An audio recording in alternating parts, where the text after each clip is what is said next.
Mi hijo entró de golpe y se quedó helado. Yo estaba tirado en el garaje, hambriento, magullado, como un perro arrinconado. Papá, ¿qué te ha pasado? ¿Por qué estás en el garaje, si cobras una pensión de $7,000 al mes? Exclamó sin creer lo que veía. En ese instante, mi yerno salió apresurado de la casa diciendo con orgullo: esa pensión es mía, me quedo con todo. Mi hijo se quitó el reloj y no vas a creer lo que hizo después. Antes de seguir, suscríbete al canal y cuéntanos desde dónde nos escuchas. El hormigón frío atravesaba el delgado colchón y me llegaba hasta la columna.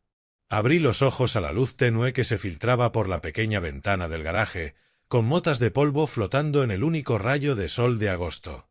68 años, 40 años como bombero en Filadelfia, y estaba despertando como un perro en mi propio garaje. El hombro izquierdo me latía donde Wesley me había empujado ayer. No lo bastante fuerte para romper nada, era cuidadoso con eso, pero lo suficiente para recordarme quién mandaba. Me incorporé despacio, con las articulaciones crujiendo, y me envolví con la manta áspera. A través de la ventanita que daba a la cocina los veía. Wesley, corpulento y cómodo, sentado en mi mesa, comiendo huevos revueltos en mis platos. Gertrude a su lado, con su pelo rubio recogido, mirando su taza de café como si ahí hubiera respuestas que no quería buscar en ningún otro sitio. Mi hija, mi niña, la que se subía a mi regazo cuando tenía pesadillas, la que me rogaba que le leyera un cuento más. No miraba hacia el garaje, llevaba días sin mirar directamente hacia mí. El estómago me rugió. Ayer había comido 3 galletas. El agua del grifo del garaje sabía a óxido, pero al menos llenaba un poco el vacío. Me levanté despacio, probando el equilibrio, y avancé hacia la puerta de la cocina. Mi mano ya estaba en el pomo cuando la puerta se abrió antes de que pudiera llamar. Wesley llenó el marco. 1,90 contra mi 1,75 m. Sus ojos estaban vacíos, sin interés.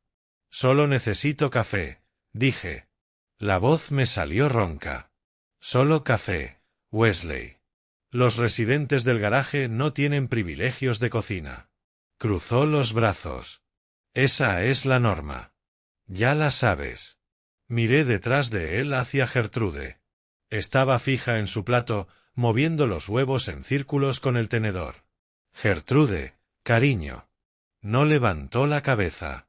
Wesley tiene razón. Vuelve al garaje, papá. No papi. No papá con cariño. Solo papá, dicho con ese tono vacío que llevaba usando 2 semanas. Desde que me habían mandado aquí fuera. Esa frialdad dolía más que el empujón de Wesley. La boca de Wesley se curvó en algo que no era una sonrisa. Ah, y tu pensión llegó ayer. No te preocupes, yo me encargo de todo. Cerró la puerta. El clic de la cerradura sonó como un martillazo. Me quedé ahí un momento, con las manos aún levantadas, antes de volver hacia el colchón. Los dedos se me cerraron en puños, luego se aflojaron, luego volvieron a cerrarse. La rabia estaba ahí, pequeña pero viva, como una brasa bajo la ceniza. El viejo teléfono plegable estaba en el suelo junto a mi almohada. Lo había guardado para emergencias desde que mi móvil desapareció hace 10 días. Wesley dijo que se lo había llevado para pagar la factura. Lo recogí con manos temblorosas y revisé la notificación del banco. El sistema automático que había configurado meses antes, cuando aún controlaba mis cuentas. Retiro de $7,000. Nuevo saldo, 14,723. $7,000. Toda mi pensión. Me senté en el colchón y miré la pantalla hasta que los números se emborronaron. En la pared de enfrente colgaba mi antiguo uniforme de bombero. El azul oscuro, la placa brillando débilmente, los parches del Parque de Bomberos 19 donde trabajé mis últimos 15 años. Ese uniforme había visto humo, llamas, agua de hidrantes rotos, había olido a ceniza, sudor y valor. Ahora me miraba dormir en un suelo de garaje. Había confiado en Wesley. Ese fue mi primer error.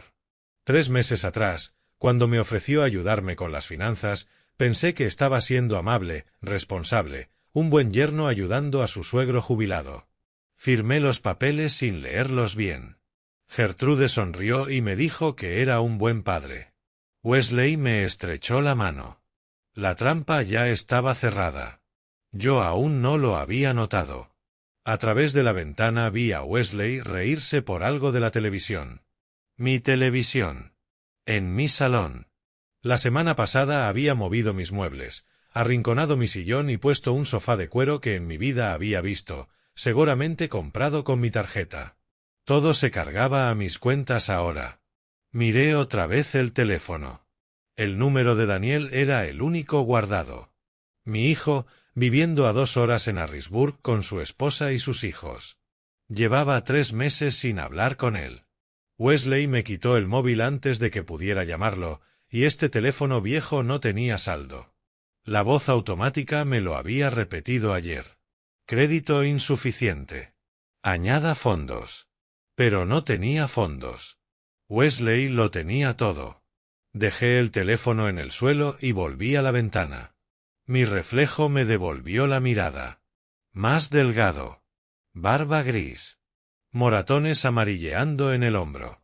Un hombre viejo, un hombre derrotado, salvo por algo distinto dentro del pecho. La brasa se extendía. 40 años entrando en edificios en llamas mientras otros salían corriendo. Cargar víctimas inconscientes por escaleras llenas de humo. 15 condecoraciones. Y ahora dormía en un garaje, mendigando café, viendo cómo un hombre me robaba la vida pedazo a pedazo. Wesley pensaba que estaba roto. Que ya había ganado. Toqué la placa del uniforme. En un incendio, a veces toca retroceder, reagruparse, buscar otra entrada. A veces pareces atrapado, pero solo estás esperando el momento adecuado. Me senté de nuevo en el colchón. El teléfono inútil junto a mí. Mi pensión desaparecida. Mi casa ocupada. Mi hija incapaz de mirarme. Pero no había terminado. Necesitaba entender cómo había acabado así. Cuando se cerró la trampa. Donde ignoré las señales. Cerré los ojos y forcé a mi mente a retroceder paso a paso. Los recuerdos tardaron, dolieron, pero llegaron. Permanecí mucho tiempo en ese colchón, revisando los meses. Las manos apretadas al borde de la tela. La verdad estaba ahí. Solo tenía que dejar de tenerle miedo. 6 meses atrás, todo era normal. Vivía solo desde que Marta murió hace 4 años. Me manejaba bien. La pensión cubría todo. Hipoteca pagada, facturas asumibles, incluso algo para regalos de cumpleaños de los nietos. Entonces llamó Gertrude. Ella y Wesley habían perdido su piso. Algo de impagos, una disputa. Podían quedarse conmigo. Solo temporal. Hasta recuperarse. Dije que sí al instante. Era mi hija. ¿Qué otra cosa iba a hacer? Llegaron con 2 maletas y muchas promesas. Wesley encontraría trabajo pronto. Gertrude buscaba empleo de oficina. En 2 meses se irían. 3 como máximo. Les preparé los cuartos libres. Les dije que estuvieran como en casa. Wesley empezó a hablar de finanzas en una semana. El recuerdo se afiló como cristal. 3 meses atrás, junio. Estábamos en la mesa después de cenar. Gertrude lavaba los platos, tarareando. Wesley tenía una carpeta con papeles impresos del ordenador que le dejé usar. Ambrose, dijo con tono amable.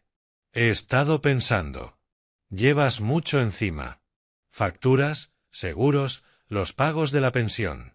¿Qué tal si te ayudo? Te quito algo de carga. Estaba cansado. Había pasado la tarde quitando malas hierbas bajo el sol. Te lo agradezco, Wesley, pero lo tengo controlado. Lo sé, respondió. Pero si te pasara algo. Si te enfermas o te olvidas de algún pago.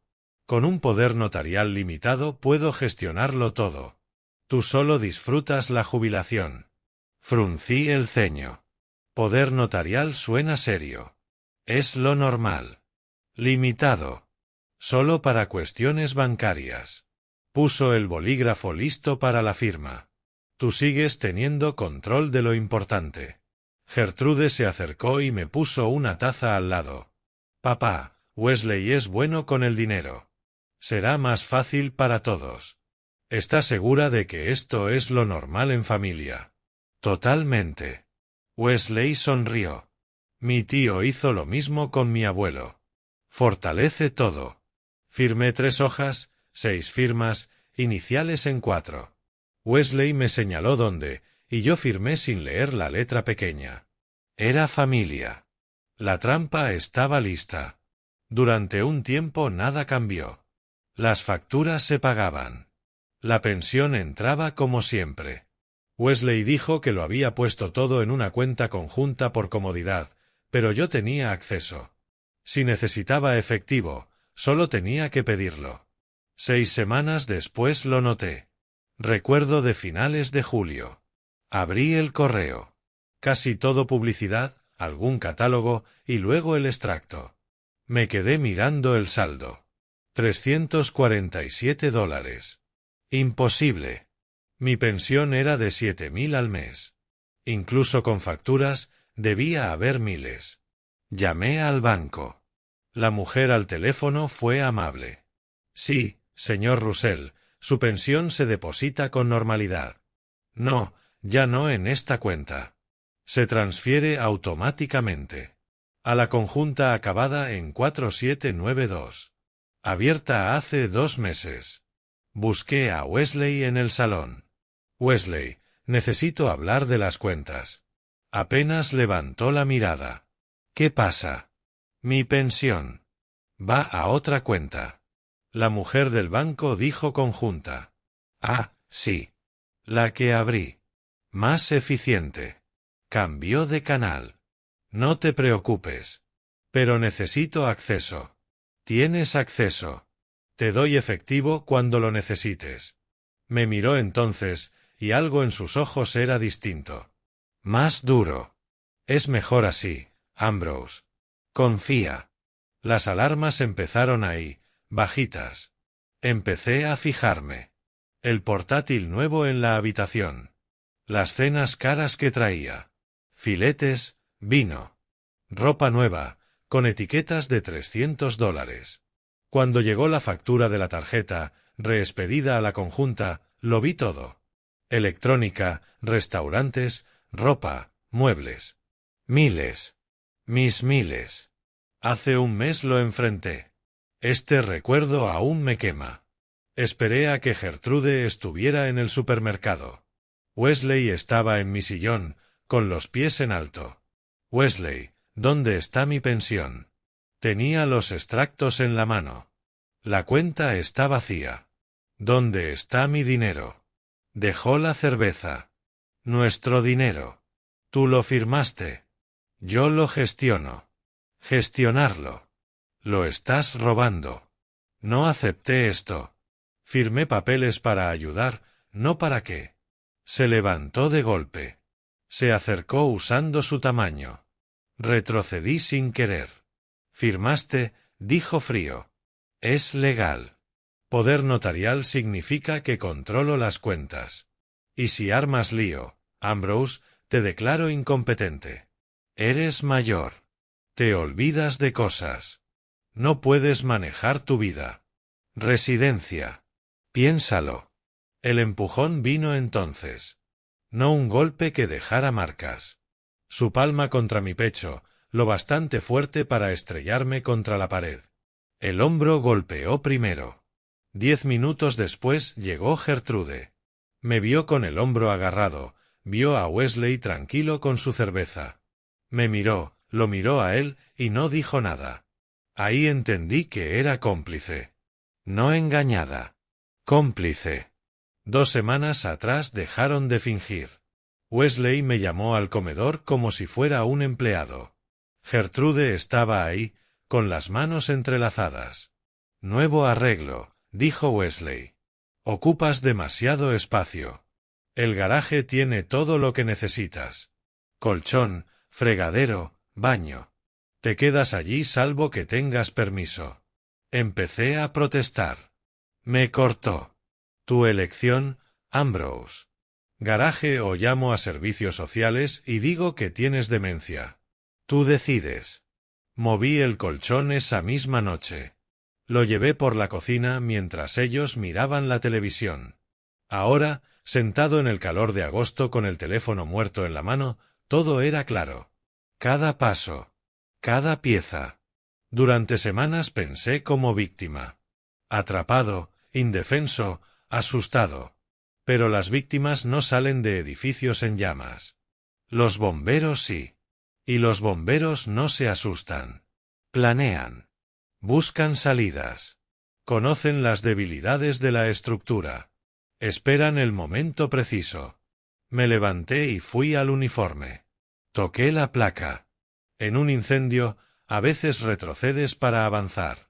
A veces pareces vencido, pero solo estás esperando el siguiente movimiento.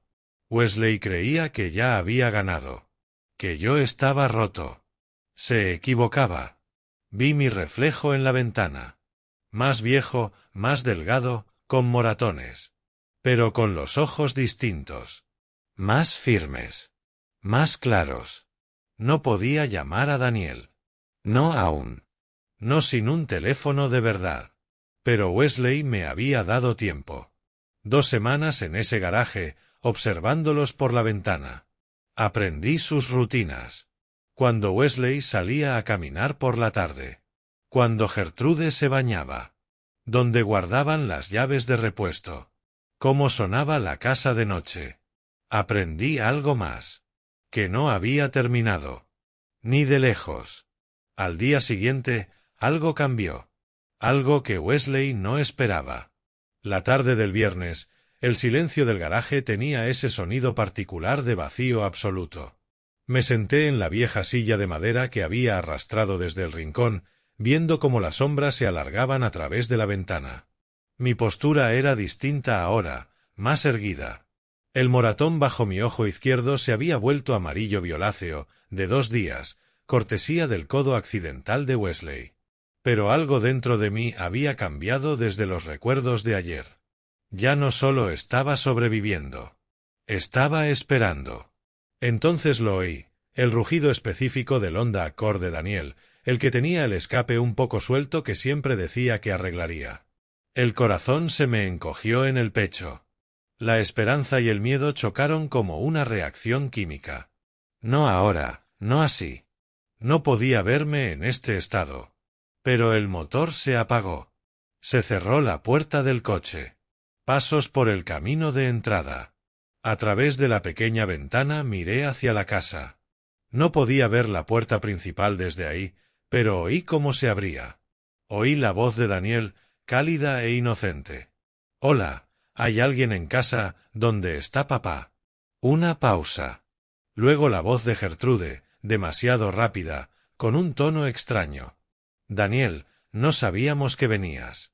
Papá está en el garaje, está trabajando en algo».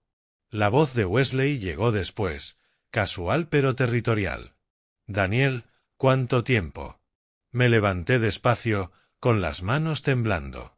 Una parte de mí quería gritar, avisarle de alguna forma. Otra parte quería esconderse, mantener la ilusión de que todo estaba bien. Proteger a mi hijo de la verdad. Pero mis piernas no obedecían ni en una dirección ni en la otra. «¿Dónde está el garaje?», preguntó Daniel. Sabía perfectamente dónde estaba. Se había criado en esta casa. La pregunta era un desafío. Los pasos se acercaron. La puerta del garaje se abrió de golpe. La luz de la casa inundó el interior y la silueta de Daniel llenó la entrada, más alto y más ancho de lo que recordaba. Cuando su rostro salió de la penumbra, vi cómo las emociones se sucedían en sus facciones. Confusión, horror, shock. Sus ojos encontraron los míos, luego bajaron al moratón, al colchón sobre el cemento, a la manta fina. «Papá». La voz se le quebró un poco. «Papá, ¿qué te ha pasado en la cara?» No pude hablar, no me salían las palabras. Me quedé ahí plantado, como un espécimen bajo examen. Cruzó el espacio en 3 zancadas y me agarró del hombro. Estás viviendo en el garaje. ¿Por qué estás viviendo en el garaje? Tienes una pensión de $7,000 cada mes. Daniel. Tenía la garganta seca. No deberías haber venido. 7,000, papá. ¿Dónde está? Es complicado, hijo. Wesley apareció entonces en el marco de la puerta, pecho hinchado, ocupando todo el hueco con su volumen. Llevaba esa expresión soberbia que ya conocía demasiado bien. No es nada complicado, dijo Wesley. Esa pensión me pertenece ahora. Yo controlo todo. Tu padre firmó los papeles. Daniel se giró despacio, poniéndose totalmente recto. ¿Cómo dices? Poder notarial. Todo legal. Wesley entró en el garaje como si le perteneciera, que en su cabeza era así. Lo firmó. El dinero es mío. La casa es mía. Bueno, lo será. ¿Y esto? Señaló el colchón, me señaló a mí. Este es su sitio ahora. Normas de la casa. Desde la puerta, la voz de Gertrude sonó débil. Wesley, quizá deberíamos. Cállate, Gertrude. Ni siquiera la miró. Tu hermano tiene que entender cómo funcionan las cosas aquí. La mandíbula de Daniel se tensó. Su mano fue a su muñeca, al reloj que llevaba. Un omega de acero inoxidable que captó la luz. Ya se lo había visto antes, en Navidad hace 2 años. Estaba orgulloso de él. Regalo de la empresa por cumplir objetivos 3 años seguidos. Se lo desabrochó. El clic sonó fuerte en el silencio. Lo dejó reposar un momento en su palma y luego lo puso sobre el banco de trabajo polvoriento con una precisión deliberada. Este reloj es un omega, dijo Daniel, cada palabra medida y fría. La empresa me lo regaló por cumplir objetivos 3 años seguidos. Vale unos $8,000. Miró a Wesley. Llévatelo. Wesley parpadeó. ¿Qué? Llévate el reloj. Llévatelo y sal ahora mismo de esta casa antes de que haga una llamada que no te va a gustar. El reloj quedó entre ellos sobre el banco. $8,000 en acero y precisión apoyados sobre serrín y manchas de aceite. Wesley lo miró, luego miró a Daniel y volvió a mirar el reloj. La cara se le llenó de cálculos. Codicia, sospecha, rabia. Detrás de él, Gertrude se había puesto pálida, con una mano apoyada en el marco de la puerta para no caerse. Cógelo, repitió Daniel. Última oportunidad. La boca de Wesley se curvó en esa sonrisa otra vez, la que decía que ya había ganado. Cogió el reloj, lo levantó, le dio la vuelta entre sus manos gruesas. Buen reloj, dijo, dejándolo de nuevo. Pero ¿por qué iba a coger 8,000 si tengo 7,000 entrando cada mes gratis? La voz de Daniel se mantuvo plana. Esa pensión no es tuya. Ahora sí lo es. Poder notarial, chaval. Todo legal. Wesley se cruzó de brazos, confiado. ¿Quieres llamar a la policía? Adelante. Te dirán lo mismo. Tu viejo firmó. Fue su elección. La mano de Daniel se deslizó al bolsillo. Sacó su móvil. La sonrisa de Wesley se ensanchó. Adelante, dijo. No harán nada. Tengo los papeles. La pensión entra en mi cuenta. Esta casa, en cuanto lo declaren incompetente, también será mía. Y vive en el garaje porque así son las normas ahora. Mis normas. Miré la cara de Daniel. Vi cómo algo cambiaba detrás de sus ojos. Sujetaba el teléfono con aparente descuido, ligeramente girado para que Wesley no viera la pantalla. El pulgar se movió, pero no se lo llevó a la oreja. Lo estás obligando a vivir aquí fuera, dijo Daniel en voz baja. No fue una pregunta, fue una invitación a seguir hablando. Obligarlo. Wesley se rió. Puede irse cuando quiera, buscarse una bonita residencia de ancianos del Estado para viejos incompetentes. Esa es su otra opción. Y estás gastando su pensión. Mi pensión ahora. Transferida legalmente. Como te digo, Todo el papeleo está en regla. Gertrude hizo un ruido desde la puerta, casi un sollozo. Wesley, quizá deberíamos solo. Daniel ni la miró. La voz se le volvió hielo. No. Ni una palabra, Gertrude. Danny, no entiendes. Necesitábamos. Hablaré contigo luego. Los ojos de Daniel no se apartaron de Wesley. Ahora voy a sacar a papá de aquí. Wesley dio un paso adelante. No va a ninguna parte. Esta es su casa. Daniel se colocó a mi lado, me apoyó una mano suave en el hombro. Papá, levántate. Nos vamos. Me puse en pie. Las piernas me temblaban, pero la mano de Daniel me sostuvo. Wesley se plantó en la puerta. No puedes simplemente llevártelo. La voz de Daniel llevaba algo que yo nunca le había oído. No era rabia. Era algo más frío. Autoridad. Wesley dudó. Por primera vez desde que empezó todo, vi un destello de miedo en su cara. Luego se apartó. Daniel me guió a su lado, me llevó más allá de él, más allá de Gertrude, que se pegó a la pared a través de la casa que había sido mía. No miré los muebles, ni las habitaciones reorganizadas, ni la vida que habían construido con mi dinero. Solo caminé. La mano de Daniel firme en mi hombro hasta que llegamos a su coche. Abrió la puerta del copiloto, me ayudó a entrar como si fuera frágil. Quizá lo estaba. Salimos del camino de entrada. Vi la casa alejarse en el retrovisor. Wesley en la puerta, brazos cruzados, todavía con esa sonrisa segura. No tenía ni idea de lo que Daniel acababa de hacer. El coche era otro mundo. Limpio, cálido, seguro.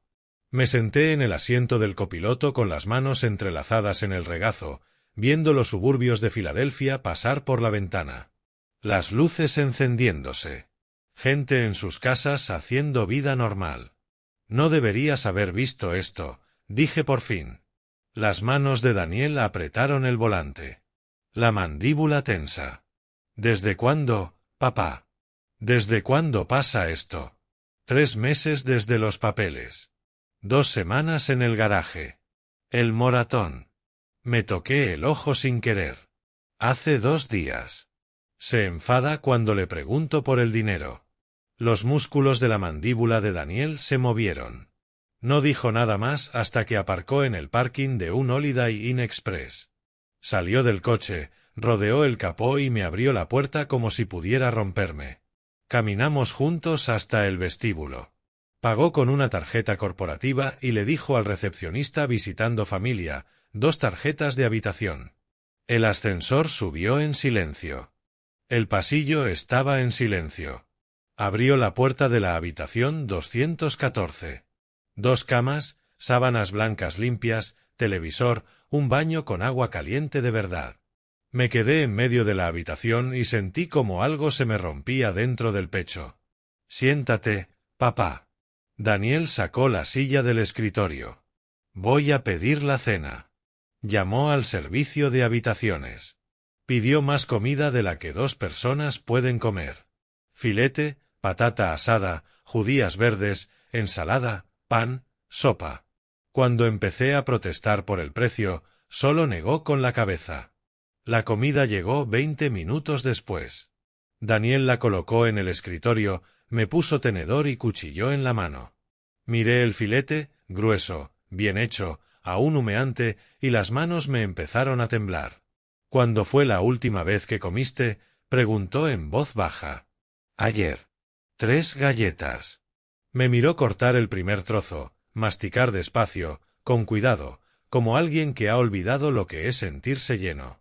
No dijo nada, solo me miró con una expresión que dolía más que el hambre. Comí la mitad del filete antes de tener que parar. El estómago se me había encogido. Daniel envolvió el resto y lo metió en la nevera pequeña. Luego sacó un bloc legal del maletín del portátil, hizo clic con el bolígrafo y se sentó frente a mí con el aire metódico de alguien que empieza un informe. Cuéntamelo todo, dijo. Desde el principio. Cuando fue la primera vez que Wesley mencionó el poder notarial. Así que se lo conté. Mayo. A principios de mayo, la oferta amable de Wesley, los papeles en la mesa de la cocina, la sonrisa de Gertrude animándome, mi firma en documentos que apenas leí. Daniel tomó notas, hizo preguntas concretas, fechas, cantidades, palabras exactas de las conversaciones. Lo abordó como un problema logístico. Recopilar datos, identificar patrones, encontrar vulnerabilidades. Las palabras exactas, insistió. Wesley dijo poder notarial limitado. Sí. Limitado a cuestiones bancarias. Dijo que yo seguiría controlando todo lo demás. Pero desvió la pensión. Toda. 7.500 al mes durante 3 meses. $22.500. Daniel apuntó la cifra y la rodeó. Te ha amenazado. Además de lo físico. Con la residencia. Dice que me declarará senil e incompetente. Que moriré en un centro del estado. El bolígrafo dejó de moverse. Daniel alzó la vista. Algo peligroso brilló un segundo en sus ojos y luego volvió a ese profesionalismo frío. Esto es abuso financiero a un anciano, dijo. Pensilvania tiene leyes específicas. E intento de desahucio ilegal. La casa es tuya, ¿verdad? Pagada hace 15 años. La escritura está a mi nombre. Entonces ha cometido un delito. Varios. Negué con la cabeza. Tiene los papeles, Daniel. Dijo que papeles obtenidos bajo engaño o presión no son válidos, y la explotación financiera de una persona mayor es un delito grave en Pensilvania. Daniel pasó a una página nueva. Necesitamos un abogado especializado en derecho de mayores. No puedo pagarlo. Yo sí. Me sostuvo la mirada. Papá, esto es lo que hago. Resolver problemas logísticos complejos. Esto es otro sistema que analizar. Y Wesley cometió un error esta noche. ¿Qué error? La comisura de sus labios se alzó apenas, no llegó a sonrisa. Confesó todo en una grabación. Me quedé mirándolo. ¿Lo grabaste? Sacó el móvil, tocó la pantalla. La voz de Wesley llenó la habitación. Esa pensión me pertenece ahora. Yo controlo todo. Tu padre firmó los papeles. La pensión entra en mi cuenta. Esta casa, en cuanto lo declaren incompetente, también será mía. Y vive en el garaje porque esas son las normas ahora. Mis normas. Daniel detuvo la reproducción. Pensilvania es un estado de consentimiento de una sola parte. Es totalmente legal grabar conversaciones en las que participas. Ha confesado control financiero, desahucio ilegal, intimidación física. Esa grabación es prueba. Por primera vez en meses sentí algo parecido a esperanza. Hablamos hasta medianoche. Daniel tomó más notas, hizo cronogramas, trazó pasos. Consulta legal, documentación, informes médicos de los moratones, registros bancarios del robo, revocar el poder notarial, presentar cargos, órdenes de protección. Lo desglosó como un plan de proyecto. Objetivos, recursos, plazos, obstáculos. Viéndolo trabajar, vi al hombre en el que se había convertido, metódico, minucioso, inquebrantable. Al final, agotados, nos tumbamos cada uno en nuestra cama. La habitación quedó a oscuras. Oía la respiración de Daniel, despierto como yo. Gracias, dije en la oscuridad. Vamos a arreglar esto, papá. Todo. Le creí. La mañana llegó demasiado pronto. La alarma de Daniel sonó a las 6. Se duchó, hizo la maleta, hizo el check-out a las 7. Nos quedamos de pie junto a su coche, sin acabar de atrevernos a despedirnos. Tengo que volver a Boston, dijo. Trabajo. Pero volveré el viernes. En una semana. Asentí. Y yo vuelvo al garaje. La cara se le torció de rabia. Papá, puedes quedarte aquí. Pagaré la habitación toda la semana. No tienes que. No. Le puse una mano en el brazo. Vuelvo. Si desaparezco, Wesley puede hacer algo imprevisible. Destruir pruebas. Huir. Pero si me ve de nuevo en el garaje, pensará que ha ganado. Pensará que te has rendido. ¿Estás seguro? 40 años en incendios me enseñaron algo. A veces tienes que volver al humo para conseguir lo que necesitas. Estaré bien una semana. Y estaré observándolo, aprendiendo sus rutinas. Daniel sacó algo del bolsillo. Un teléfono. Pequeño, básico. Un móvil desechable. Mi número está grabado. Si pasa algo, lo que sea, me llamas. Lo tomé. ¿Dónde lo escondo?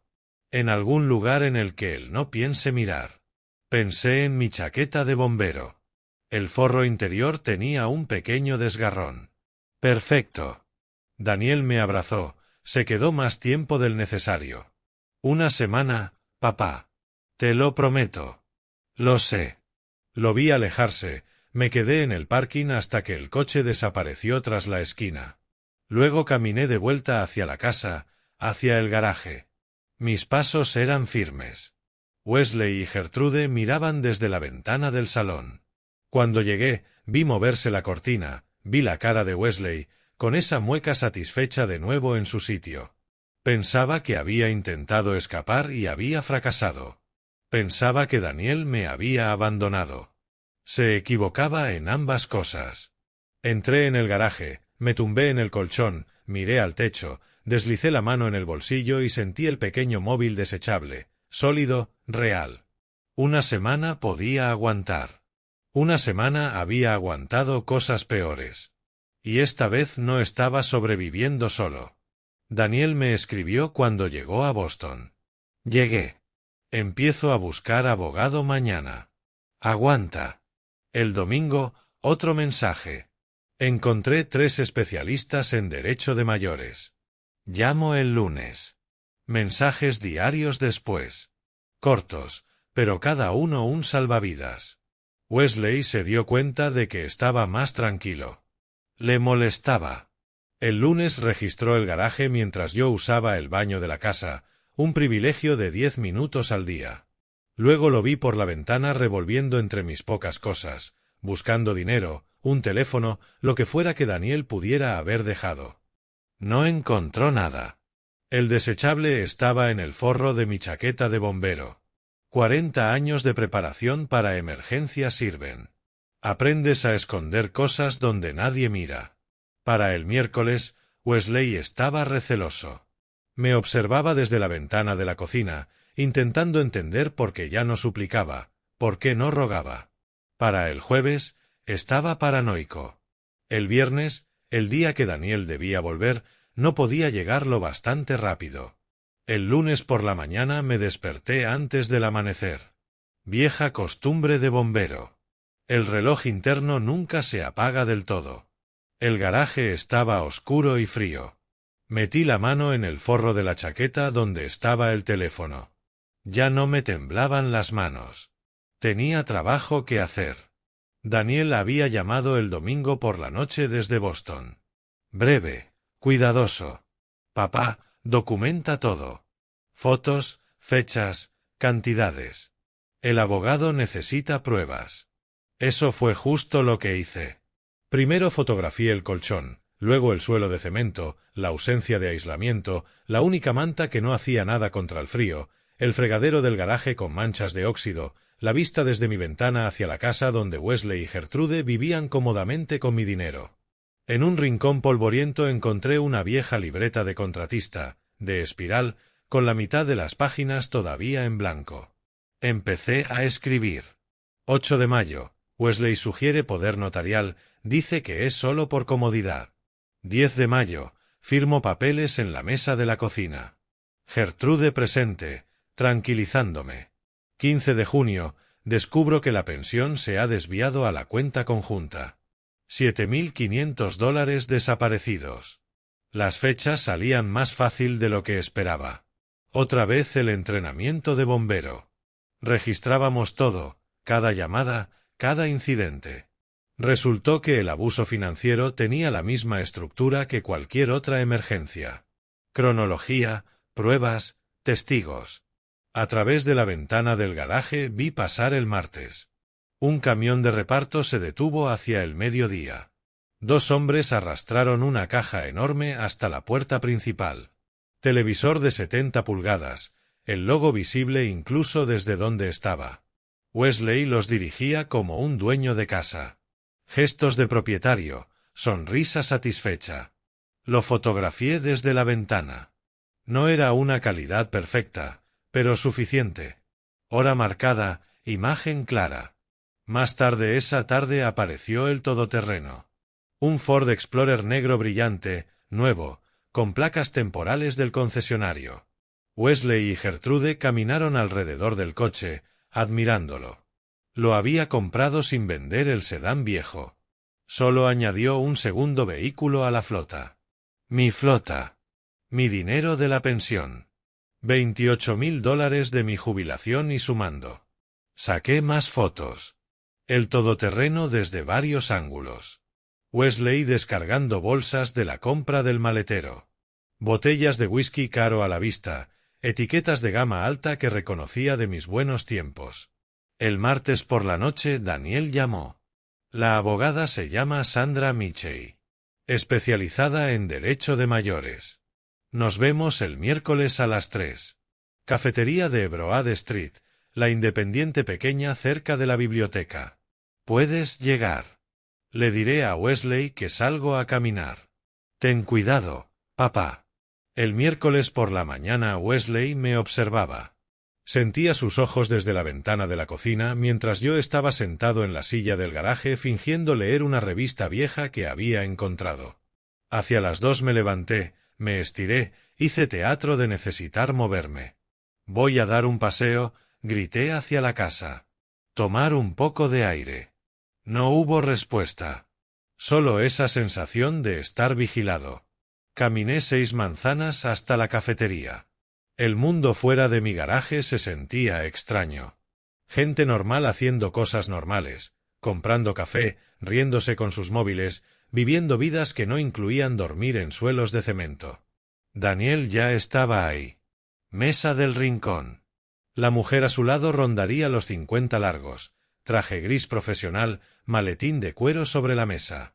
Se puso en pie cuando me acerqué, me tendió la mano. Señor Russell, soy Sandra Michey. Daniel me ha explicado su situación. Antes de empezar necesito escucharlo directamente de usted. Todo lo que ha pasado. Me senté, respiré hondo. ¿Por dónde empiezo? Empiece por el poder notarial. Cuando lo mencionó Wesley por primera vez. Así que le conté toda la cronología. La oferta amistosa que se convirtió en trampa, los papeles que firmé sin leer con suficiente cuidado, el robo gradual de mi pensión, de mi autonomía, de mi casa, la intimidación física, el garaje. Sandra tomó notas con una taquigrafía rápida, deteniéndome de vez en cuando para aclarar fechas o cantidades. Tenía la intensidad enfocada de alguien que ya había visto casos como este y sabía exactamente qué importaba. Cuando terminé sacó una tableta, conectó unos auriculares y le dio a reproducir. La voz de Wesley llenó ese pequeño espacio entre nosotros. Esa pensión me pertenece ahora. Yo controlo todo. Tu padre firmó los papeles. La pensión entra en mi cuenta. Esta casa, en cuanto lo declaren incompetente, también será mía. Detuvo la reproducción, se quitó los auriculares y me miró directamente. Señor Russell, la ley de Pensilvania es muy clara en esto. La explotación financiera de una persona mayor de 60 años es un delito grave. Si podemos demostrar que el poder notarial se obtuvo mediante coacción, y esa grabación desde luego lo sugiere, el documento puede anularse. Pero Wesley dice que es legal. Dice que la policía no ayudará. Se equivoca. Sacó unos papeles del maletín. Lo que ha hecho es abuso financiero a un anciano. Pensilvania se toma eso muy en serio. Además, echarlo a usted de su propia casa. Eso es detención ilegal y apropiación indebida de propiedad. Hizo una pausa. Así que podemos frenarlo. Pero más importante aún, podemos acusarlo penalmente. La palabra se quedó flotando en el aire. Penalmente. Daniel se inclinó hacia adelante. Cuéntale lo de tu documentación, papá. Le enseñé la libreta, la cronología, las cantidades, las fechas y hechos concretos. Sandra estudió cada página, asintiendo. Esto es excelente, detallado, específico. Será muy poderoso en el juzgado. Alzó la vista. Fue bombero. 40 años, en el Cuerpo de Bomberos de Filadelfia. Ese entrenamiento le está salvando ahora. Revisó las fotos en el móvil desechable que Daniel le había mostrado. Estas imágenes, sus condiciones de vida, pruebas claras combinadas con la grabación. Dejó el teléfono sobre la mesa. Señor Russell, tenemos un caso fuerte, pero falta una cosa. ¿Qué? Documentación médica. Los moratones, la pérdida de peso. Necesitamos que un médico los examine y los documente oficialmente. ¿Puede hacer eso? ¿Cuándo? Mañana, si es posible. Cuanto más reciente sea la documentación, mejor. Hablamos otra hora. Sandra trazó el proceso legal. Revocar el poder notarial. Solicitar órdenes de protección. Perseguir cargos penales. Recuperar la pensión robada. Cada paso preciso, metódico, alcanzable. Llevaba 3 meses sintiéndome impotente. 40 minutos con Sandra Michei y ya tenía un plan. Al salir, Daniel me acompañó parte del camino, se detuvo en la esquina a 2 manzanas de la casa. «¿Estás bien, papá?» «Estoy bien». Me abrazó. Una semana más, quizá menos. Caminé las 2 manzanas restantes solo. Algo se sentía mal antes incluso de girar la esquina de mi calle. El todoterreno de Wesley estaba mal aparcado en la entrada, torcido, como si hubiera tenido prisa. La puerta del garaje estaba entreabierta. Yo siempre la cerraba del todo. Mi mano fue al bolsillo de la chaqueta, tocó el contorno del móvil desechable, seguía ahí, pero algo había cambiado. Lo notaba. Empujé la puerta del garaje. Wesley estaba sentado en mi banco de trabajo, con las piernas colgando, sosteniendo algo en la mano. Cuando mis ojos se acostumbraron a la penumbra, vi lo que era. Restos de un teléfono. Un teléfono igual que el que yo llevaba en el bolsillo. Mi mano voló a la chaqueta. El bolsillo estaba vacío. El forro, abierto. Lo había encontrado. Mi colchón estaba volcado. La chaqueta de bombero tirada en el cemento. El forro interior rajado. Mis pocas cosas desperdigadas por el suelo. Había destrozado todo buscando. Wesley levantó el teléfono hecho añicos, la pantalla colgando en pedazos. Su sonrisa era triunfal. «¿Qué es esto, Ambrose? ¿De dónde sacaste un teléfono?» Hice que la voz sonara pequeña, sumisa. «Yo». Daniel me lo dio solo para llamarlo a veces. «Daniel te lo dio». Daniel, el que te sacó de aquí la semana pasada. Daniel, que se cree que puede entrometerse. Se deslizó del banco y usó su altura para ponerse por encima de mí. «¿Con quién has estado hablando?» «Solo con Daniel, lo juro. Solo con mi hijo». «Mentiroso». Dio un paso más. «Has estado saliendo del garaje todos los días». «¿A dónde vas?» «Paseos». «Solo paseos para tomar aire». Tiró los restos del teléfono a mis pies. El plástico y el cristal se desparramaron por el cemento. «¿Crees que soy tonto? ¿Crees que no me doy cuenta?» El corazón me latía desbocado, pero la mente la tenía clara. Aquel teléfono era señuelo. Las pruebas reales ya estaban con Sandra. Las fotos se enviaron el martes. La cronología estaba en el correo de Daniel desde el lunes por la noche. Ese teléfono le permitía creer que había encontrado la amenaza. «¿Sabes qué es lo gracioso, viejo?» La voz de Wesley bajó de tono. «Más peligrosa. Ese poder notarial que firmaste no es solo financiero. También es médico. Puedo tomar decisiones sanitarias por ti». El hielo se me extendió por el pecho. «Médico». «Exacto. Así que si decido que no eres competente, Si decido que necesitas ir a una residencia, a una planta cerrada para dementes, puedo hacerlo. Una llamada. Desde la puerta, la voz de Gertrude sonó bajita. Wesley. Cállate, Gertrude. Ni se volvió. Tu padre tiene que entender cuál es su lugar. Miré a mi hija, la miré a los ojos, implorando en silencio. Páralo. Ayúdame. Eres mi hija. Ella apartó la mirada. Ahí fue cuando lo supe del todo. Lo había elegido a él por encima de mí. No por error, activamente. Por favor. Dejé que la voz me temblara. No todo era teatro. La amenaza médica era real. Aterradora. Lo siento. No causaré problemas. Tienes razón. No los causarás. Wesley levantó mi chaqueta, examinó el forro roto. Nada de teléfonos, nada de paseo sin permiso y nada de cena hoy. Tienes que aprender. Salió. Gertrude lo siguió sin volver la vista. Me quedé de pie en medio de los restos de mi garaje registrado, rodeado de trozos de teléfono y cosas esparcidas. Poco a poco enderecé el colchón, recogí la chaqueta. El forro estaba destrozado, pero la chaqueta aún servía. Cayó la tarde. El estómago me dolía de hambre. Wesley cumplió su amenaza. Sin cena, pero había comido en la cafetería con Daniel y Sandra. Sobreviviría. Hacia las 7 fui a casa de los vecinos, los Johnson, a unos 15 metros. A Marta y Frank los conocía desde hacía 15 años, desde que me mudé tras la muerte de mi esposa. Buena gente, discretos, pero que se habían fijado en cosas. Había visto a Marta observando desde su ventana a veces cuando Wesley me trataba mal. Llamé suavemente. Marta Johnson abrió la puerta. Su expresión pasó en un instante de sorpresa a preocupación. Ambrose, ¿estás bien? Marta, siento molestarte. Necesito pedirte un favor. Pasa, pasa. Frank.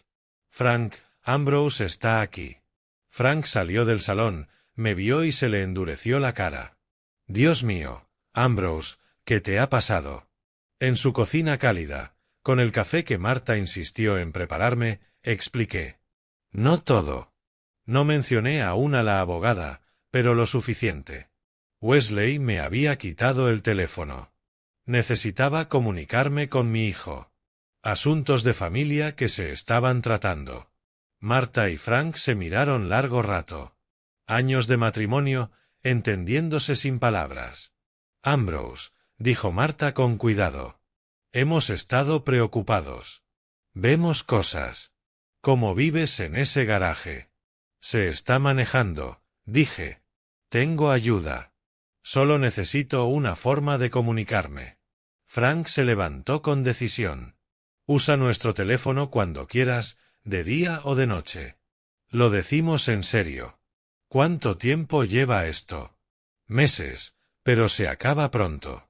Ella alargó la mano y la puso sobre la mía. Deberíamos haber dicho algo antes.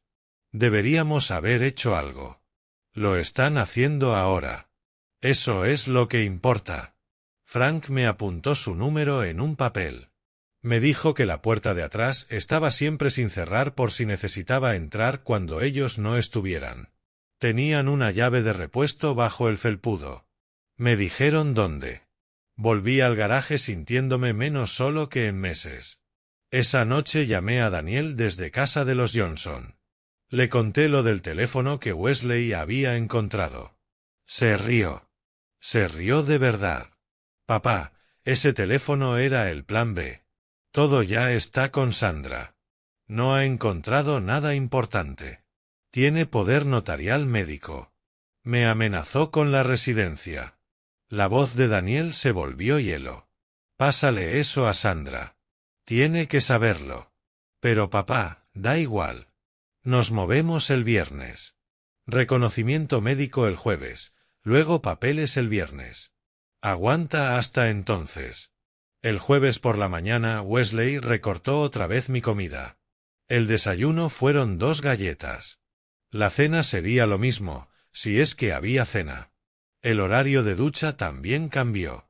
Una vez por semana ahora, solo los domingos.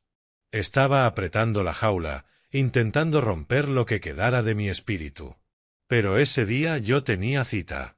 Sandra la había arreglado. Reconocimiento médico en una clínica del centro. Documentar los moratones, la pérdida de peso, los efectos del abuso de Wesley, no solo para el juicio, también para los cargos penales que Sandra decía que venían. Le dije a Wesley que iba a dar un paseo. Me vio salir con ojos recelosos, pero no dijo nada. En la clínica, la doctora Sarachén me examinó a fondo, hizo preguntas a las que respondí con honestidad, fotografió el moratón amarillento bajo mi ojo, me pesó. Había perdido 23 libras en 3 meses. Documentó pérdida de masa muscular, signos de malnutrición, indicadores de estrés. Señor Russell, dijo en voz baja mientras rellenaba formularios. Estoy obligada a informar. Lo que le están haciendo es abuso. Ya se está informando, le dije. Por una abogada. Vienen cargos penales. Me dio copias de todo. Bien. Usted merece algo mejor que esto. De vuelta, paré en casa de los Johnson. Marta me preparó comida de verdad. Un bocadillo, sopa y fruta. Frank se sentó conmigo mientras comía, hablando de nada importante, regalándome la normalidad de una conversación corriente. Esa noche, tumbado en mi colchón fino con el hambre apretando a pesar de la comida del mediodía, pensé en el tiempo. En cómo se mueve distinto cuando estás esperando rescate. Cómo los días parecen semanas, pero yo había sobrevivido a cosas peores. Edificios en llamas, humo en los pulmones, estructuras derrumbadas. Podía sobrevivir a mi yerno un poco más. El viernes por la mañana caminé hasta la tienda de la esquina, no porque necesitara comprar nada. La leche era solo una coartada, sino porque tenía que estar allí a las 9:15 en punto, cuando Daniel pasaría por casualidad. Wesley me vio salir. Sentía sus ojos desde la ventana de la cocina, pero llevaba toda la semana saliendo a pasear, mi nueva afición desde el incidente del teléfono. Estaba receloso, pero me dejó ir. Probablemente pensaba que no tenía a dónde ir ni forma de causar problemas. Se equivocaba. El Honda de Daniel entró en el aparcamiento a las 9:17. Bajó del coche, miró hacia arriba, fingió sorpresa. «Papá, ¿qué haces aquí?» Levanté el cartón de leche que había comprado con monedas. «Daniel, no sabía que venías a la ciudad. Decisión de última hora. Quería ver cómo estabas». Sus ojos encontraron los míos, bajaron a la leche y entendieron todo. «Déjame invitarte a desayunar. Un desayuno de verdad. Tenemos que hablar». 20 minutos después estábamos en la clínica médica. La doctora Sarachén nos esperaba. Sandra la había puesto al día antes. Cortesía profesional entre gente que trata con casos de abuso a menudo. La doctora Chen fue meticulosa. Fotografió cada moratón desde varios ángulos, con una cámara médica capaz de captar detalles invisibles para un móvil. Pesó mi cuerpo, 69 kilos, por debajo de mis casi 80 habituales. Me hizo pruebas de reflejos, de función cognitiva, comprobó signos de malnutrición. «Señor Russell», dijo mientras tecleaba notas. «Estos moratones están en distintas fases de curación. Este tiene unos 4 días. Este, cerca de 2 semanas. Puede contarme cómo se los hizo». Le hablé del empujón de Wesley el miércoles. De otros incidentes que había dejado de contar porque se mezclaban. Y la pérdida de peso. Comida limitada. El controla cuándo como y cuánto. Dejó de escribir. Me miró de frente, la máscara profesional resquebrajándose. «Señor Russell, la ley me obliga a informar de cualquier sospecha de abuso a un mayor. Pero quiero que sepa que no lo hago solo porque tenga que hacerlo. Lo hago porque lo que estoy viendo aquí es evidencia clara de un abuso sistemático. Nadie debería vivir así». Su informe escrito tenía 15 páginas. Medidas detalladas, observaciones clínicas, fotos adjuntas. Usó términos como privación deliberada y patrón consistente con abuso físico prolongado, lenguaje médico que pesa en un juzgado. El fin de semana se arrastró. Sandra ultimaba documentos, revisaba por tercera vez las pruebas, preparaba los escritos. Daniel se quedó en un hotel pero vino el sábado y el domingo, trayendo comida, asegurándose de que por primera vez en meses comiera como es debido. El lunes por la mañana Sandra llamó al teléfono de los Johnson. Señor Russell, los escritos están presentados. Las 3 acciones. Wesley será notificado el miércoles. ¿Qué pasa entonces? Tiene que responder. Pero lo más importante es que he solicitado medidas cautelares de urgencia. Deberíamos tener respuesta en 48 horas. Medidas cautelares. Congelar su acceso a sus cuentas y permitirle volver a su casa. No podemos esperar al juicio completo. Usted necesita protección ya. El miércoles por la tarde estaba en el garaje cuando oí gritos en la casa. La voz de Wesley alta, subiendo de tono, luego la de Gertrude aguda, en pánico. Había llegado el agente judicial. A través de la ventana vi la escena. Wesley rompiendo el sobre, leyendo, su rostro pasando de la confusión a la comprensión y de ahí a la rabia. Gertrude, bramó. Ella salió corriendo de la cocina. Él agitó los papeles delante de ella. Tu padre me está demandando. Ha contratado a una abogada. Quiere recuperarlo todo. Su voz se oyó clara. Servicios de protección al adulto, explotación financiera. Wesley, aquí pone investigación criminal. Me senté en mi colchón y me permití una pequeña sonrisa. El contraataque había empezado. Esa noche, desde el teléfono de los Johnson, escuché mientras Daniel me contaba la búsqueda desesperada de abogado de Wesley. Abogado tras abogado rechazándolo en cuanto revisaban las pruebas. La grabación era la puñalada definitiva. Wesley presumiendo de controlar la pensión y encerrarme en el garaje. Lo que él creyó una demostración de poder se había convertido en confesión de varios delitos. Al final Wesley encontró a alguien. El abogado James Kovach, recién licenciado, despacho en solitario, desesperado por clientes. ¿Podemos ganar?, preguntó Wesley. Pausa larga en la grabación que Daniel me puso.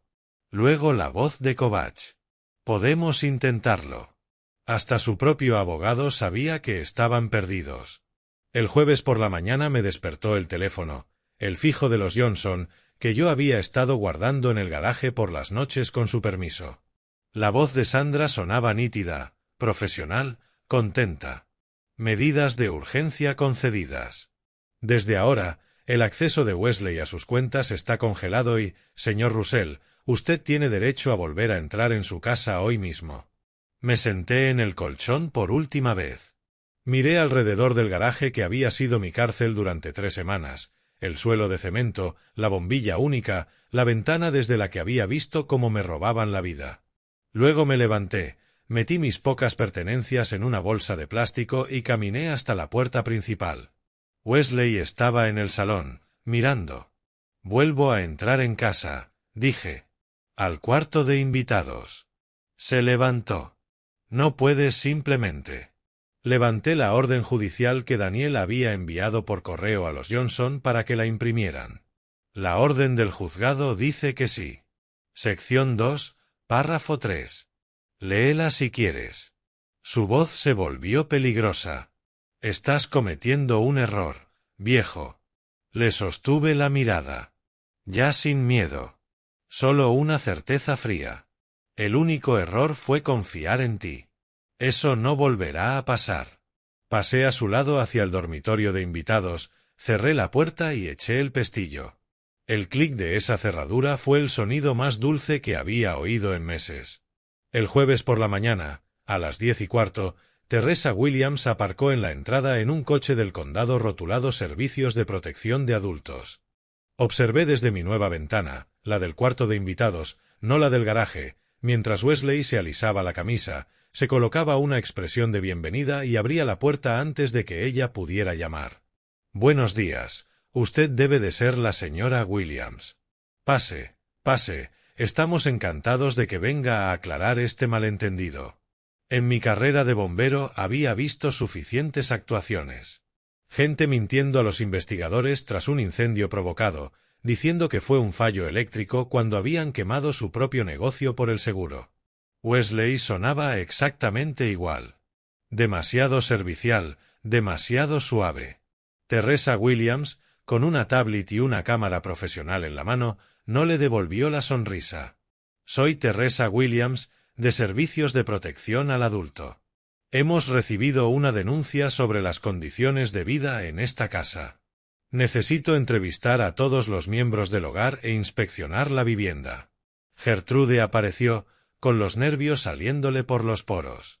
Le pongo café, agua, lo que quiera. Queremos ayudar en todo lo posible. Teresa ignoró la oferta. Empecemos por el garaje. Entiendo que el señor Russell ha estado viviendo allí. La interpretación de Wesley tropezó. Él quería privacidad, independencia. Le ofrecimos un dormitorio, pero él prefería. Enséñemelo. Fueron hacia el garaje.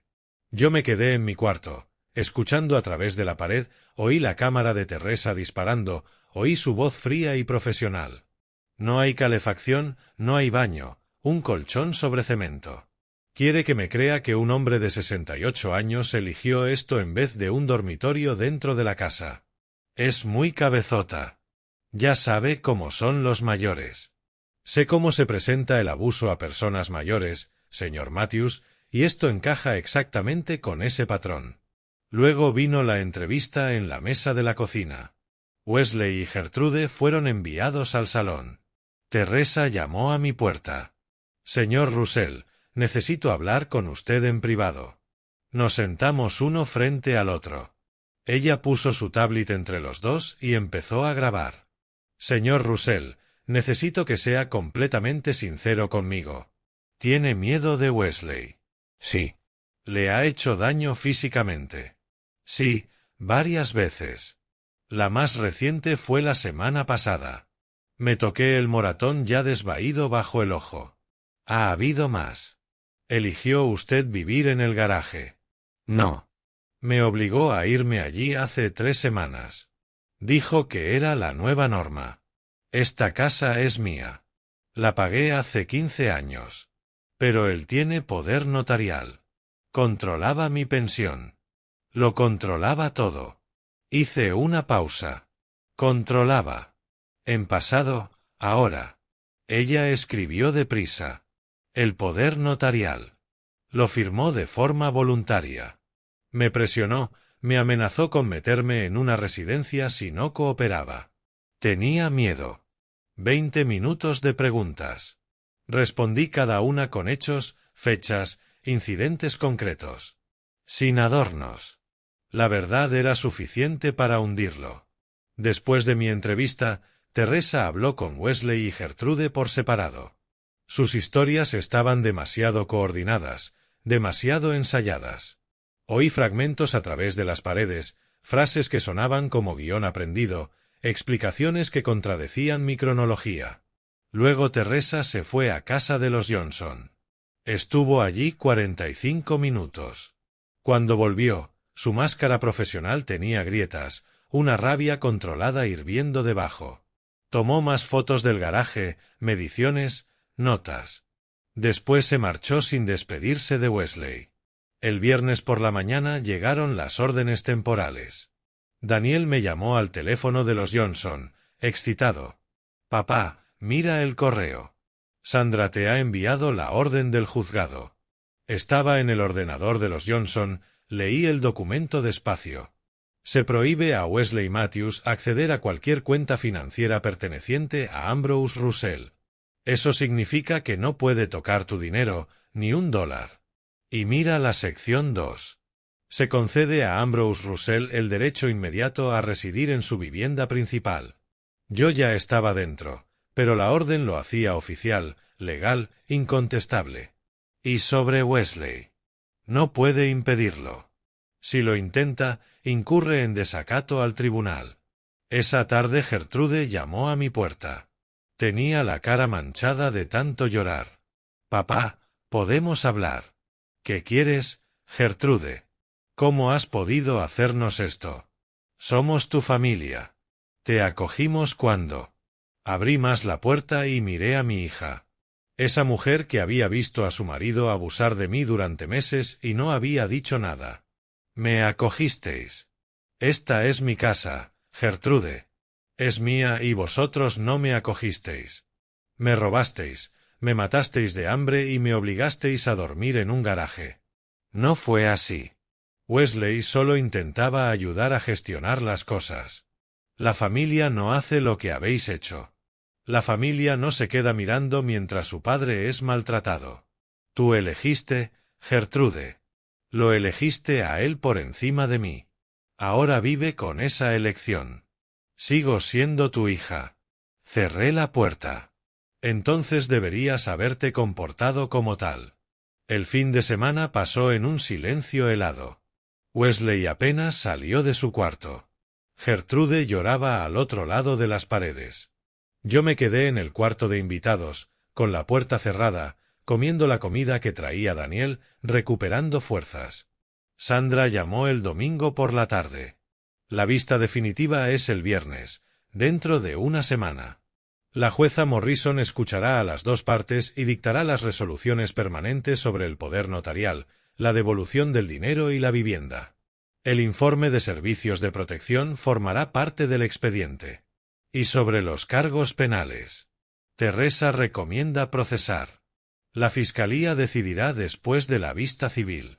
Lunes, martes, miércoles, cada día se arrastró hacia el viernes. Daniel llegó el jueves por la noche, se alojó en un hotel, pero vino a casa temprano el viernes. Salí hasta su coche. Wesley miraba desde la ventana del salón. Vi moverse la cortina. Yo no miré atrás. —¿Listo, papá? —preguntó Daniel. Me abroché el cinturón.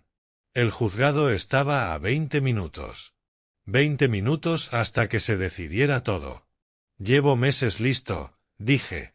Vamos a terminar con esto. El martes por la mañana Daniel aparcó en la zona de visitas del juzgado.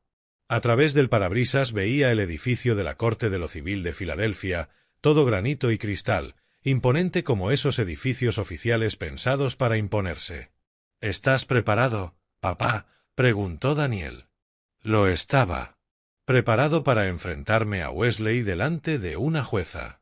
Preparado para que desconocidos examinaran mi humillación, mis moratones, mi colchón de garaje en una pantalla del juzgado. Vamos, dije, porque preparado o no, esto iba a ocurrir y prefería afrontarlo de pie que esconderme derrotado. Sandra nos esperaba fuera de la sala 5. Traje azul marino, maletín de piel, la imagen misma de la confianza profesional. Me dio la mano. Buenos días. ¿Cómo se siente, señor Russell? Nervioso. Preparado. Eso está bien. Los nervios lo mantienen alerta. Miró el reloj. La jueza ha reservado 2 horas para esta vista. Yo presentaré primero nuestras pruebas. Médicas, fotográficas, financieras y de audio. Kovach intentará rebatir. Luego ella dictará. Puede ser hoy, puede ser la semana que viene. Pero con las medidas cautelares en vigor, espero decisión hoy mismo. Dentro de la sala había exactamente lo que imaginaba. Techos altos, paneles de madera, el estrado elevado como un altar de justicia. Wesley estaba en la mesa de la defensa con el abogado Kovach, con un traje mal ajustado. Gertrude a su lado, pálida. Wesley me miró, sostuvo mi mirada un segundo y luego la desvió. La jueza Patricia Hendricks entró puntualmente a las 10. Cerca de los 70, pelo gris acero, la clase de rostro que lo ha visto todo 2 veces y no se impresiona ninguna. Siéntense. Señora Michey, puede empezar con su alegato. Sandra se puso en pie. Gracias, su señoría. Este caso es simple. El acusado, Wesley Matthews, explotó de forma sistemática a su suegro mediante manipulación financiera, abuso físico y privación ilegal de vivienda. Tenemos pruebas médicas, fotográficas, registros bancarios, testigos y, lo más incriminatorio, una grabación de audio en la que el señor Matthews confiesa estos hechos. Pulsó el mando. La pantalla del juzgado se encendió con el informe médico de la doctora Chen. Fotos de mis moratones, morado, amarillo, verdoso, en varias fases. La jueza se inclinó para leer mejor. Luego vinieron las fotos del garaje. El colchón fino, el suelo de cemento, la bombilla desnuda, el fregadero. Cada imagen más acusadora que la anterior. La expresión de la jueza Hendricks se endureció. Después los registros bancarios. Extractos con resaltados amarillos. 7.500 desviados cada mes. Movimientos de gasto. 42.000 para el todoterreno. 3.000 para el televisor. Cientos en alcohol de gama alta. Luego Sandra puso la grabación. La voz de Wesley llenó la sala, arrogante, clara. Esa pensión me pertenece ahora. Yo controlo todo. Tu padre firmó los papeles. El dinero es mío. La casa es mía. Bueno, lo será. Y esto, aquí es donde vive ahora. Normas de la casa. Silencio cuando terminó. Silencio pesado, condenatorio. Que conste esa grabación como prueba de cargo, dijo la jueza Hendricks. Señora Mitchell, es la voz del acusado. Sí, su señoría. Grabada por Daniel Russell durante una confrontación en la propiedad. Pensilvania es un estado de consentimiento de una sola parte. La grabación es legal. La jueza miró a Wesley. Señor Matthews, es su voz. Sí. Y pronunció usted esas frases. Yo. Se ha sacado de contexto. ¿Qué contexto vuelve aceptable esa pensión me pertenece ahora cuando se habla de la jubilación de otra persona? Wesley no respondió. El abogado Kovach intentó su defensa. Que el poder notarial se firmó de forma voluntaria. Que era un problema familiar, no abuso. Que Ambrose era libre de irse cuando quisiera. Las preguntas de la jueza deshicieron uno por uno sus argumentos. Señor Matthews, está bajo juramento. ¿Usó o no usó usted la pensión del señor Russell para comprar un vehículo para su uso personal? Nosotros necesitábamos transporte. Un todoterreno de $40.000. El señor Russell ya tenía un coche en buen estado, ¿correcto? Sí. Pero le pidió permiso antes de gastar su dinero. Pausa y luego, en bajo. No. Vivía el señor Russell en el garaje por elección propia. Él era complicado. Problemas de espacio en una casa de 3 habitaciones ocupada por 3 personas. Inténtelo otra vez. Silencio. Seré más directa. Le dijo usted al señor Russell que tenía que vivir en el garaje. Muy despacio. Sí. La jueza se recostó en la silla y lo estudió en silencio un buen rato. He oído pruebas suficientes para dictar.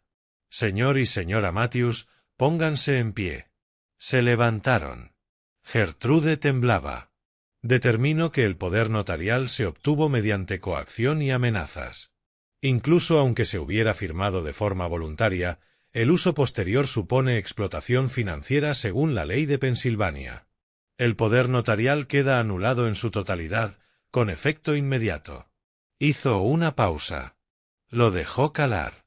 Además, determinó que el señor Matthews ha malversado aproximadamente $28.000 de la pensión del señor Russell. Se ordena la devolución de dicha cantidad en un plazo máximo de 90 días. Gertrude susurró algo que no pude oír. Tercero, sobre la vivienda, el señor Russell es el propietario legítimo. Se ordena al señor y a la señora Matthews abandonar la vivienda en un plazo de 48 horas. Si no cumplen, se pedirá ayuda policial. La cara de Wesley se puso blanca. 48 horas. Eso es el jueves a mediodía. Por último, dictó una orden de alejamiento por abuso. El señor y la señora Matthews tienen prohibido contactar con el señor Russell o acercarse a menos de 150 metros de su persona o de su propiedad. Pausa larga. Una cosa más. Las pruebas presentadas indican conducta delictiva, en concreto explotación financiera de un adulto mayor, que es delito grave en Pensilvania. Remito este asunto a la Fiscalía de Filadelfia para su revisión y posible acusación penal. El mazo golpeó. Se levanta la sesión. En el pasillo Gertrude se me acercó llorando. Papá, por favor. No queríamos. Di un paso atrás. No. Simplemente, no. Te devolveremos el dinero. Lo arreglaremos.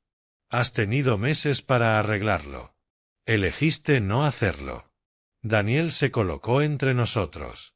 La jueza ha dado una orden de alejamiento. Tenéis que iros. Wesley tiró de Gertrude, con veneno en la voz. Esto no ha terminado. Sandra dio un paso al frente. En realidad, señor Matthews, sí ha terminado. Y si viola la orden de alejamiento, lo detendrán. Le aconsejo que dedique las próximas 48 horas a hacer cajas, no amenazas.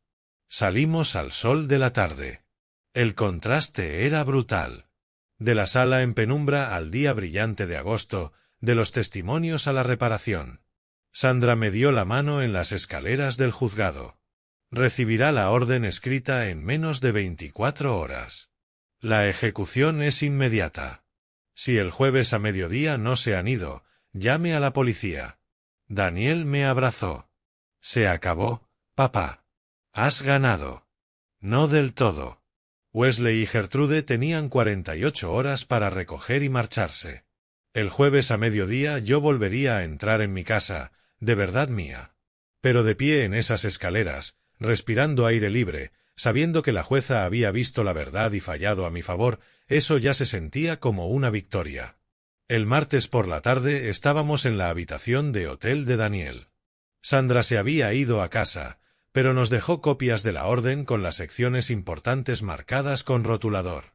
Deberías quedarte aquí hasta que se vayan, dijo Daniel. Ya he pagado la habitación hasta el viernes. Asentí. Ya no le tenía miedo a Wesley.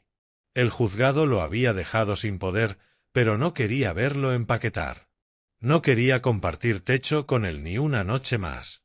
El jueves a mediodía, dije, leyendo otra vez la orden. Tienen que estar fuera el jueves a mediodía. 2 días más. Puedo esperar 2 días.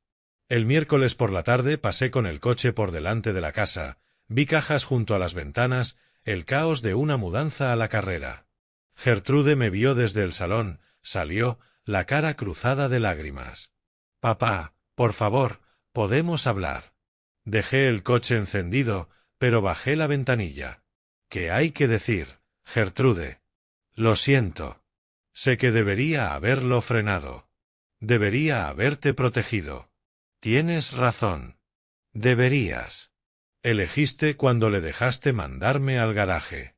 Cuando te quedaste ahí mirando mientras me mataba de hambre. Tenía miedo. Wesley lo controlaba todo. No sabía cómo. Yo también tenía miedo. Tenía 68 años, me pegaban y me dejaban sin comer, y tú eres mi hija. Tenías que ayudarme. Lo sé. Lo siento mucho. Te quiero, Gertrude. Sigue siendo mi hija, pero la confianza está rota. Quizá algún día podamos recomponerla. Pero ahora mismo necesito que salgas de mi casa y me dejes curar. Sollozó. Lo entiendo. Adiós, Gertrude. Me fui sin mirar atrás. El jueves a las 11:45 Daniel y yo estábamos en la entrada. A las 11:52 un camión de mudanzas giró la esquina y salió de la cochera. Wesley al volante, Gertrude al lado, los dos mirando al frente. El camión desapareció al doblar la calle. Silencio. Entonces caminé hasta la puerta. Mi puerta. Metí la llave. Entré. La casa estaba vacía de su presencia. Llaves sobre la encimera de la cocina. Habitaciones vacías. El silencio era distinto ahora. No aplastaba. Era paz. Bienvenido a casa, papá, dijo Daniel detrás de mí. El viernes se convirtió en día de restauración. El cerrajero llegó a las 9. Cambió todas las cerraduras. puerta principal, trasera, garaje, sótano. Guardé las nuevas llaves. Las antiguas ya no sirven para nada, confirmó. Bien, dije. Quiero que él no tenga nada que funcione aquí. En el banco, el director cerró mis cuentas antiguas y abrió unas nuevas con verificación en 2 pasos. Incluso si el señor Matthews intenta presentar el viejo poder notarial, nuestro sistema lo marcará al instante. Entonces, desde el punto de vista bancario, está realmente terminado. Sí, señor. Su dinero vuelve a ser suyo. Las cámaras de seguridad fueron lo siguiente. Puerta principal, trasera, sensores de movimiento. El técnico me explicó la aplicación en el móvil. Podrá ver quién está en la puerta antes de abrir, dijo. Capa a capa fui recuperando el control. Seguridad física, seguridad financiera, tranquilidad. El sábado por la mañana los Johnson llegaron con una tarta de manzana aún caliente. Bienvenido de vuelta a casa, Ambrose, dijo Frank. A casa de verdad. Gracias por la tarta y por todo. Por declarar, por dejarme usar vuestro teléfono, por preocuparos. Deberíamos haber hecho más antes, dijo Marta. Hicisteis suficiente. Hicisteis lo que importaba. Nos sentamos en mi salón. Mi salón otra vez. Compartiendo café y tarta. Hablando de cosas normales. El tiempo, chismorreos del barrio, la fiesta de la calle que se acercaba. Conversación normal, un regalo que no sabía que había perdido hasta que la recuperé. Cuando se fueron, Daniel y yo nos quedamos en un silencio cómodo. Sostenía el café en mi taza favorita, la que rescaté del fondo del armario donde Gertrude la había escondido. En la repisa, una vieja foto de familia. Mi esposa fallecida, una Gertrude pequeña, Daniel adolescente, todos sonriendo, todos juntos. Una familia que ya no existía así, pero cuyo amor seguía siendo parte de lo que yo era. ¿Cómo te sientes, papá? De verdad. Cansado. Aliviado. Raro. ¿Raro en qué sentido? Estoy en mi casa, bebiendo café de mi taza, sentado en mi sillón. Cosas que eran normales hace 6 meses ahora me parecen lujos.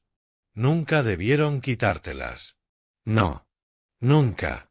Hice una pausa. ¿Sabes en qué pienso todo el rato?